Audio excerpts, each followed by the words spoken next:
Hi all, welcome to football arena. വരുന്ന world കപ്പിലെ group കെയിലാണ് യൂറോപ്യൻ കരുത്തരായ പോർച്ചുഗൽ ഇപ്പോൾ ഉൾപ്പെട്ടിട്ടുള്ളത്. സൗത്ത് അമേരിക്കൻ കരുത്തരായ കൊളംബിയയെ അവർക്ക് നേരിടേണ്ടി വരുന്നുണ്ട്. കൂടാതെ ഉസ്ബെക്കിസ്ഥാൻ കൂടി ഗ്രൂപ്പിൽ വരുന്നുണ്ട്. അതിനു പുറമെ ഒരു ഇന്റർ കോണ്ടിനെന്റൽ വിന്നർ കൂടി ഇവരുടെ ഗ്രൂപ്പിലേക്ക് എത്തും എന്നുള്ളതാണ്. പോർച്ചുഗൽ മികച്ച രൂപത്തിൽ കളിക്കുന്ന ടീമാണ്. നമുക്കറിയാം, കഴിഞ്ഞ നാഷൻസ് ലീഗ് കിരീടമൊക്കെ സ്വന്തമാക്കാൻ പോർച്ചുഗലിന് കഴിഞ്ഞിരുന്നു.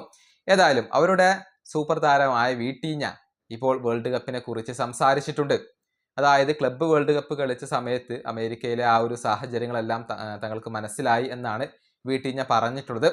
ഫൈനലിൽ എത്തുക എന്നുള്ളതാണ് തങ്ങളുടെ ലക്ഷ്യമെന്ന് ഇദ്ദേഹം പറഞ്ഞിട്ടുണ്ട്. അദ്ദേഹത്തിന്റെ വാക്കുകൾ ഇങ്ങനെയാണ്: കഴിഞ്ഞ ക്ലബ്ബ് വേൾഡ് കപ്പ് ഞങ്ങൾ അമേരിക്കയിൽ വെച്ചുകൊണ്ടാണ് കളിച്ചിട്ടുള്ളത്. ദേശീയ ടീമുകൾക്ക് വേൾഡ് കപ്പ് എന്താണ് എന്നുള്ളതിനെ കുറിച്ചുള്ള ഒരു ഐഡിയ അതോടുകൂടി ഞങ്ങൾക്ക് ലഭിച്ചിട്ടുണ്ട്. പരമാവധി ദൂരം സഞ്ചരിക്കുക എന്നുള്ളതാണ് ഞങ്ങളുടെ ലക്ഷ്യം. അതായത് ഫൈനൽ വരെ എത്തണം. അറിയാം അത് ബുദ്ധിമുട്ടാണെന്ന്. അമേരിക്കയിലെ ചൂട് ഒരു ഘടകമാണ്, അത് വലിയ വെല്ലുവിളി സൃഷ്ടിച്ചേക്കും. ഇതാണ് വീട്ടീഞ്ഞ പറഞ്ഞിട്ടുള്ളത്.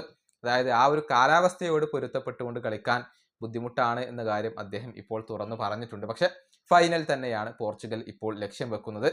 തീർച്ചയായും കിരീട ഫേവറേറ്റുകളിൽ ഒന്നായിക്കൊണ്ട് നമുക്ക് പോർച്ചുഗലിനെ പരിഗണിക്കാം. അത്രയധികം മികച്ച താരങ്ങൾ ഇപ്പോൾ അവർക്കുണ്ട്.